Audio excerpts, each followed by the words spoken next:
I think part of it for me is the general public, and we've all brought this up earlier. They just don't have any idea, right, of what we really do. You know, the general public, the natural response is you're an ambulance driver. That's what they think. We just drive. We don't really do anything. We just somebody sits in the back so the patient doesn't go rolling anywhere. Yeah. And I think for all of us, right, I could sit and listen to your brain all day. I could sit and listen to his brain all day and never feel like, you know, I'm ready to go home. But as soon as you put me with Joe Smo, I got about 10 minutes, but and I'm done. You know, that's why it's like when I do things, I want to go golf with the people that I know understand me and my deep, true feelings of who I am. Because I think EMS, at least for me, the devastation of it is it's kind of hides who I really am on the inside because I'm so hurt by all the things that I've seen and been through. Yeah. You know, and so I want to share that with the people that I know me. Yeah. And the rest of the time, I just want to be. And they're not going to judge you for it. Right. That's what I mean. I can go on a golf course with all of you and be completely comfortable, not feel anxious, not feel like I'm unsafe.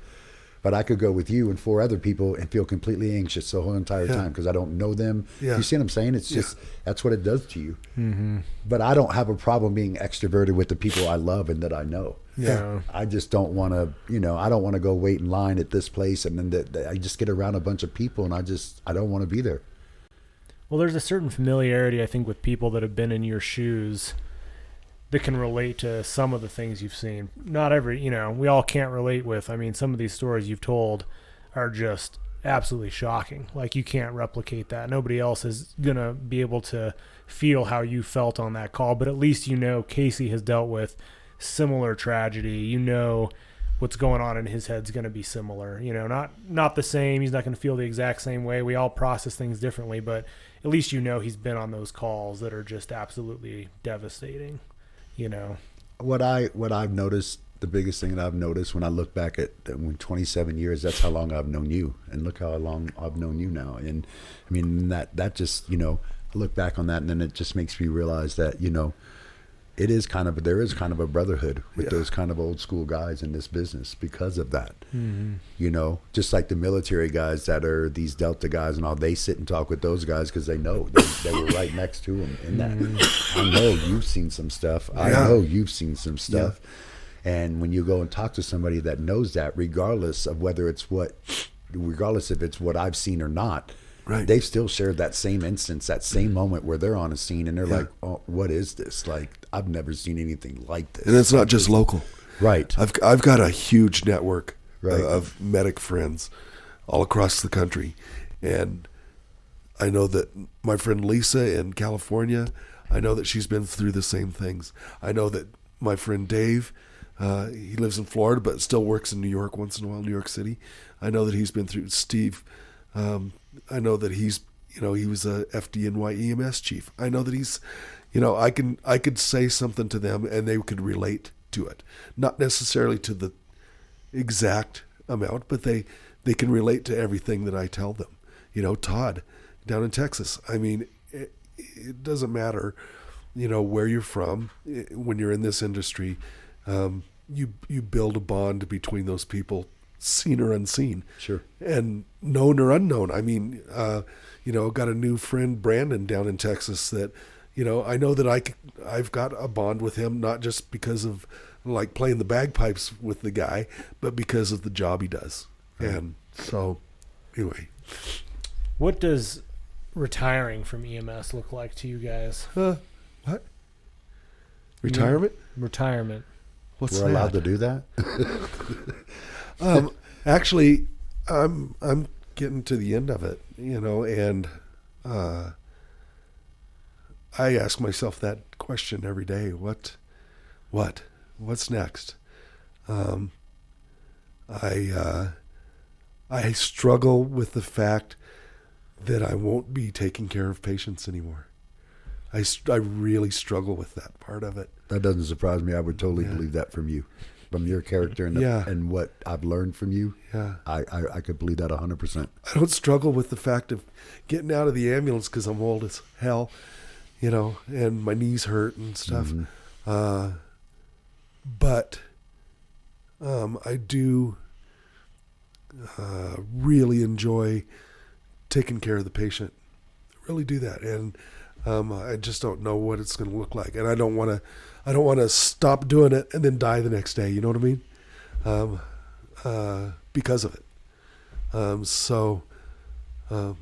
Or I don't want to stop taking care of the patient and then the next day be the patient. You know what I mean? No, that's the worst. Yeah.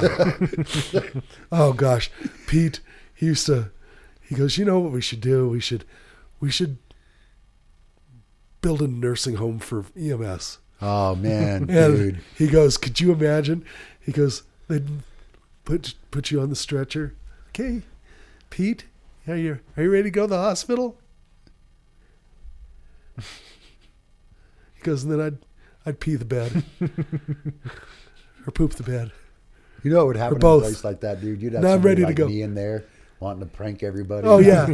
I'd be shocking you and shit, and trying to defib your butt Yeah. cheeks, and, you know, Oh, that's all the fun stuff. I'd wake up from a nap and there's defib pads Yeah. on You know my what I chest and mean? be like, oh, shit. What? Yeah, your Yeah. toes are stuck together from D50. Yeah, he's like, could you imagine all those freaking electric buggies and stuff with lights on them and everything? He goes, yeah. Yeah, dude, it would be. But I'm looking forward to it, and I'm not looking forward to it.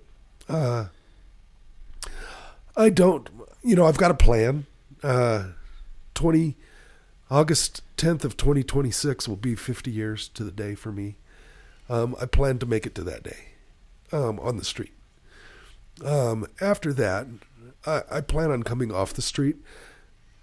It's really hard for me to pull and claw back though, and say that I won't do any more patient care. Are you going to stay part time maybe, and then just Maybe. kind of pick up if you get that urge, you'll be able to Yeah, go fill a maybe. day and get that void. And I'm felt? not going to retire outright. I'm not going to Right. retire until I'm 70 probably, but which is a few years down the road. But Bro, are they going to have buses for your walker?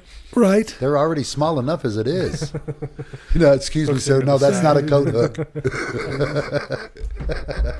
yeah, no, I but it weighs on me heavily. We'll just play a lot of golf. Yeah, We'll get you out on your days off. He'll be retired. I'll be right behind him, yeah, and then we'll just play a lot of You gotta golf. have something else to do. I know, and I think, but I don't see myself moving away from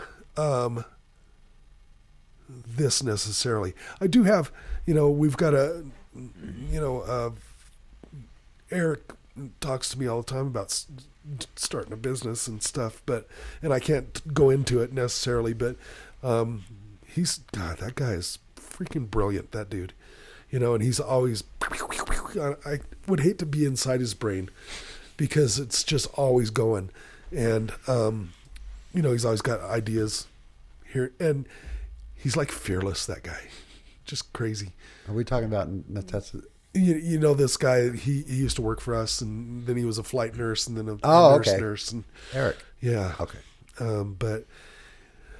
so we've talked a little bit about some of that stuff, and then I've got a friend Dave down in Florida that he just randomly texted me the other day, hey, why don't you move down here and let's start a business? What kind of business? I don't know. But that's what he does. He's a business guy. He makes lots of money. And, he was a medic, and so we get along. We have similar mindsets, but he's brilliant when it comes to making money and stuff. But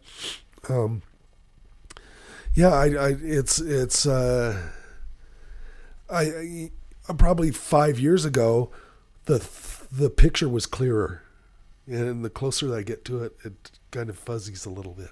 So I just don't know yet. Yeah. I can't. But What about you, Eddie? Any specific thoughts on what those years would look like, or what the transition looks like? Well, I still have two kiddos You're good. that are still in school. One's going to be finished soon, and the other one's got a couple of years left. So I guess my goals, now again, it goes back to how do I quit something that, So my goal is to try to stay mentally healthy enough. If I start having breakdowns at work and crying, it's time for me to probably just step away, Right now, I don't really struggle with that too much. I have moments where I have to walk off, but as long as I can control that and keep it under control, I'm going to try to go until they finish high school. Yeah. and just try to go from there. Because I built up some pretty good retirement with the fire units, and I invested it, so I seem to be doing okay. So we'll see what happens. But ultimately, that's my goal, is to just try to hang at the hospital for a bit and just keep handing out my favorites. Let's end with advice you guys have for the newbies. Maybe, specific advice is fine. Whatever advice you want to give is fine. Maybe just how to deal with some of the shit we see. I mean, I know brand new paramedics that have had just horrible calls. What advice do you guys have for these people that maybe want to be a paramedic long term and make it their career? Maybe they're using it as a stepping stone, but I think don't smoke. No, I don't smoke. Since he's choking. No. I think for me, the best advice I'll give you is, if the warning sign is there, don't be afraid of it. Yeah. Acknowledge it and start getting counseling immediately. Yeah. Start talking about each call that's already affecting you. I didn't do that. I still lived under this ain't happening to me. This is just a fluke. It's a one-time thing. Yeah. And as they got worse and worse and worse, it got to the point where it was out of control, and it was already too late. And so I would encourage you, if you see something, you don't feel good about it later after the fact, don't be afraid to immediately go get help for that specific call as you need it. Yeah. I let it all build up, and unfortunately Do you think that would have made some of those traumatic calls less recurring in your mind? I don't know if it would have made them less recurring in my mind, because I don't control which ones come and when they come. But I do know that I wouldn't have tried to fight the fact that I was starting to show signs of PTSD, and would have been more embracing to understanding it and working with it, versus me trying to fight it and deny that it's not there, because it just made it worse. I tried to run from it. I tried to act like it wasn't there. And it's, even though I know I was struggling sleeping, I would tell myself, dude, you're tired. It's just, you'll get some extra sleep this week. You're fine. No, it's not like that. And then once I hit the point to where I was suicidal, then that's when I really realized I've already let it go way too far, and I'm too far in. I've got to reach out. I've got to. What helped you overcome feeling suicidal? Because, I mean, we all know the people that succumb to that, Counseling for me. The thing I struggled with, I think my suicidal ideations were all from, I think, more of sleep deprivation than anything. I got so afraid to go to bed because it was happening so much that I would eventually wake up crying or whatever, and then I would realize, you know what? I'm just time to go back to bed. So I got 4 hours of sleep, and maybe not even REM sleep, just 4 hours of sleep, and then I would stay up until I had to go to work, which could have been 5-6 hours later, because I didn't want to go back to sleep, because I just got tired of seeing it. And so doing that, I think sleep deprivation and tired of seeing it, all of a sudden I was constantly telling myself, it's never going to end if I just don't end it. This is never going to, I've accepted this is going to be me the rest of my life, and this is never going to go away. The only way this is going to go away is I have to go away, or this will never go away. You'll never be able to deal with this. And it just took over me. That thought process just kept taking over and over. And then my breaking point was I was done, and I was really ready to commit suicide one night. And I called a counselor, and I'll leave his name out, but I called a specific person at like 2 a.m. and left him a message. And by surprise, he called me back by 2:15. Listened to the message we didn't have to do, and called me, and it's like, I want to see you in the morning. You promise me you'll be in my office in the morning. And it started that day. And it was basically a phone call of me crying, saying, if you don't help me, I got nothing left. I'm like, I'm at my end. And it made wonders, just talking about the calls and being able to get those emotions out and understand why I was feeling those emotions, and looking at things from a different perspective. Because when you're in that state, you only see one side, and that's the side that's haunting you. But when you hear somebody else listen to it and explain it to you, then you can hear that there is a different perspective you could view. Yeah. And that's what helped me work through it. And I can say now that truthfully, I'm sad about it, but I'm the best I've ever been mentally in my life. Yeah. I struggle with sleep still. I still have horrible nightmares. It still affects my life. But the difference now is it doesn't control me. I understand it, I accept it, and I learned how to live with it instead of living against it. Yeah. And it's made it a lot easier for me. That's good. I don't have any advice. It's a tough job. It really is. And like I said, it's rare to find that person that wants to do this for a living forever.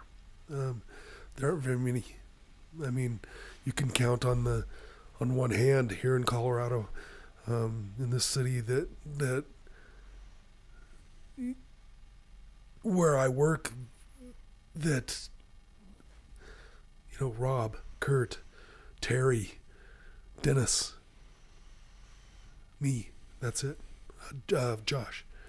But that's it. The rest of them are been doing this for a year, 6 months, 2 years, and they're already looking at going to do something else. It breaks my heart actually, because I think that they don't get the job fulfillment that we did when we were younger. It was much different. It was different. It was exciting. It was fun. And it's still fun, but I think my advice would be to find the fun in the job itself, and learn everything that you can learn. I think that one of you talk about the people don't understand what we do, who we are. How smart people are that do this job, the training that they have to endure, and it's a lot. It's like drinking out of a fire hose, trying to amass all this knowledge in a very short period of time, and it's a really difficult job. And I think the more that you can learn, the more that you expand. I've always tried to. If there was something that I didn't know when I took care of a patient, and there was something that I didn't know, I always looked it up. I always looked it up and said, "Hey, what's omphalorhexis?" Oh, it's a ruptured belly button. Okay, well now I know what that is. But if I ever had to use that, no, never in charting have I ever used it. But I think even when we learn above what our scope is, it makes us better in our scope. Mm-hmm. And I know that like doctors appreciate it. When I talk to one of our neurologists, I talk to him about stuff that I don't understand, and I've asked him questions, but I do have some of that knowledge because working on the stroke ambulance and stuff, and that relationship between us is now I know I can go and talk to him any time, and he respects the fact that I do know some stuff, and I think that helps us build that professional vision of what we really are. Mm-hmm. We're not just ambulance drivers. We are professional healthcare providers, and we're important professional healthcare providers. So I think that knowledge is a huge thing, and never stop learning would be my thing. As far as like Eddie said, if somebody says something to you, hey, you're screwed up, you should listen to them, and just don't dig your heels in and say, no, I'm not, and just go about your business. Some self-reflection really goes a long way. And, if you feel like you need help, then you should seek help. If you feel like you're going to hurt yourself, you should seek help. Thank God you made that call. Yeah. No, I say it all the time, and for my kids, because I kept thinking, I don't want my son to follow your friends. Yeah, for sure. All of it. I mean, it's all of it. But, for me at the time, it was this, I don't want my son to say, well, my dad did it and take his life that way, and that stuff really helped me. And the fact that I didn't have any weapons in my house and I don't do drugs. So it's like, what are you going to do? What are you going to kill yourself with the refrigerator door? You know what I mean? Like, so I was kind of a, but no, for sure. And that's why I say, if I would have done that sooner, I think I would have maybe I think I wouldn't be as severe as I am now, because I think I would have had treatment along the way, right? But letting it build and just consume you was a huge mistake that I made. And then I started having problems around 10 years in, doing another, You know, I did 24 years. So doing another 14 years probably wasn't the smartest idea either. Right? Yeah. I mean, at that point, I should have started saying, okay, well, I'm already being affected. I need to stay in some type of medical realm, but do I need to stay here? Right.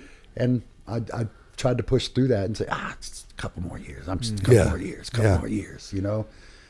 And I thought by bouncing from a city fire department to a rural fire department, slower volume and all that, the problem is it just followed me. So the calls were out there far less, but just the severity never went away. And I just found myself in the same situation again, you know? So, yeah, don't make the mistake I made. Actually, you know, if you feel that, you should probably look for it right away.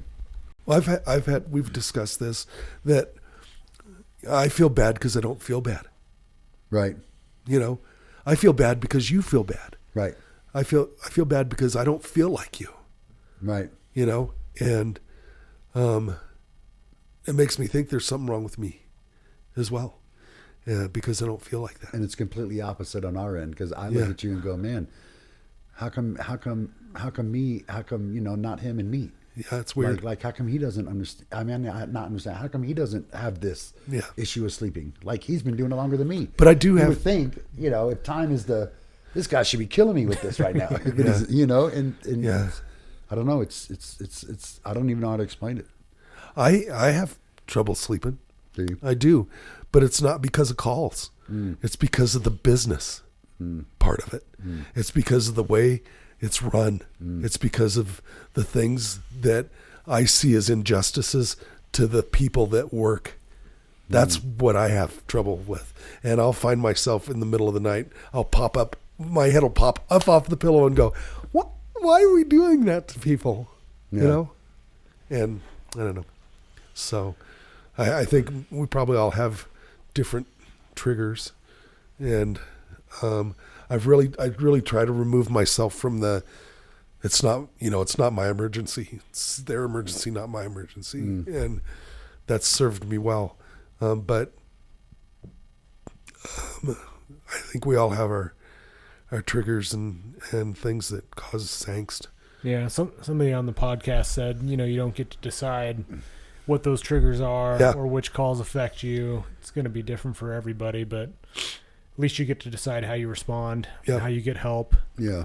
Recognize, you know, the things in you that need to be fixed. And I think the other thing too is that I think you shouldn't be afraid to speak up if you see that in one of your friends, because we're not really friends. We're not friends. We're family. You know, we become so much more than friends on this job. Even the people we don't necessarily care for a lot, that we don't necessarily like, are still family to us at some level. And if you see something that concerns you about them, you should say something. Yeah. That's the thing is I had people say stuff to me. Yeah. I just was thick-headed and young and immature, and that's why I told you from the beginning. That's the biggest thing I've learned. I didn't realize how immature I was until I started working around professional people. Well, and it takes a lot, I think, to confront someone when you see them, especially if you love them. Yeah, I mean, it's hard to confront family. It's hard to confront friends, and it's a confrontational thing, and nobody really likes to have confrontation. So I think it's, you know, but fortunately I've had partners that were not afraid of that confrontation when they saw things in me, especially as an early EMT, like, Aaron, you need to take patients more seriously, or whatever it was they saw in my behavior, they were willing to confront me about it, and it did change my trajectory. I think losing the partners that we have in this business, and I think we all know who they are, the partners that we've lost at the ambulance service over our years, I think was a big eye opener for me too. You know, I was like, you know, I was devastated with Gary. Well, and then with Danny. Yeah. I mean, just devastated with Danny. I was so devastated I didn't even go to his funeral because. You were partners for. I know, probably. Oh man, years. I mean, that guy was with me for a good 3-year run. Yeah. You know, and I was devastated, and I was so devastated. I remember seeing Josh, and he had asked me, "Hey man, are you gonna go?" And I told him, "Man, to be honest with you, I want to so bad, but I don't think emotionally I'm going to be able to manage that." I mean, that guy and I shared a lot of life together, and why? Because you were mad. No, at him? No, I wasn't mad. Just because Because I was mad at him. I wasn't mad because you have to understand I was kind of doing the same thing. Yeah. And so I felt hypocritical to be mad at him Yeah. for doing that, right? Yeah. When I was kind of already in my head wanting to do the same thing. Yeah. And it was kind of more of, I think two things happened with that. I was extremely sad that he did it, but then I was also like an instant eye opener of, that's what you're fixing to do though. Yeah. But like, you're fixing to be that dude. Like, and look at all these people that are devastated by this. Like, you know what I mean? It was an extreme, just one of those, you know, and I was just hurt. I just couldn't go. Just the fact that he was gone. Yeah. You know, because I understand what it does. Same thing with Carrie. We all do, you know, and it's sad to lose somebody like that when you know exactly what they're going through. Mm-hmm. You know? Yeah, she had, oh man. I think about her a lot, actually. Yeah. I go down to the cemetery once in a while. I was talking to Eric not too long ago. I said, "What are you doing?" He goes, "I'm visiting Gary." You know, and it's hard. You know, we get a lot of. There's a lot of people that that can't turn the corner. Mm-hmm. Yeah. And they have those bad calls in repetition. Yeah. You know, bad call after bad call, and they're calls we all hear about. They're horribly tragic. And I mean, I think about Justin too. I mean, Justin, I was partners with him for quite a while too. And before we were partners, he ran some bad calls. He did. And they haunted him. Yeah. You know? Yep, for sure. I'll be honest, it scared me. I really was like, dude, I was about to be them. Yeah. You know? And I'm glad I wasn't, don't get me wrong, you know? But I don't think my family needed that. I didn't need that. The community didn't need that. I mean, it's just devastating. It is. And so I was fortunate enough to just have a split, you know, maybe dose of reality still in my head that was like, you've got nothing left. It's either this or you're done. Yeah. And so I chose the latter. You know my phone number, right? Yeah, it's programmed in my phone. Okay. Fine. And I mean that sincerely, guys. I'm grateful to be here and be able to talk about it. I was so honored to be on here, and again, thank you. Yeah. But I'm mentally the healthiest I've ever been. I don't have any reason anymore to feel struggle. Yes. Do I have some PTSD issues? You bet. But I don't. I'm the happiest I've ever been. You know what I mean? Mentally, and I'm glad that I went through what I went through. I just see it totally different now. You know? And I have a question. Time and pain can do some things to you. You know. Mm-hmm. I have a question. Yes, sir. How's your eyesight? It's really bad. Do I look like I'm? That's the biggest freaking watch I've ever seen. Oh, I thought you were looking. I thought you meant my eyes looked like I was looking through a fishbowl. Because they're so thick. Yeah, well, you know what they say about a guy with a big watch. Yeah. It's easier to tell time. That's right. Well, guys, I appreciate your time and making this work. All three of us have crazy schedules, so I'm glad we were able to make it work. Sorry, I'm disruptive with my cough. No, it's all good. It's kind of fun doing it a little bit later in the day, too. It is. I feel like I do it a little earlier, so it's kind of nice doing it later. It is. But, all right, guys. Anything else you want to say before we sign off? Ricola.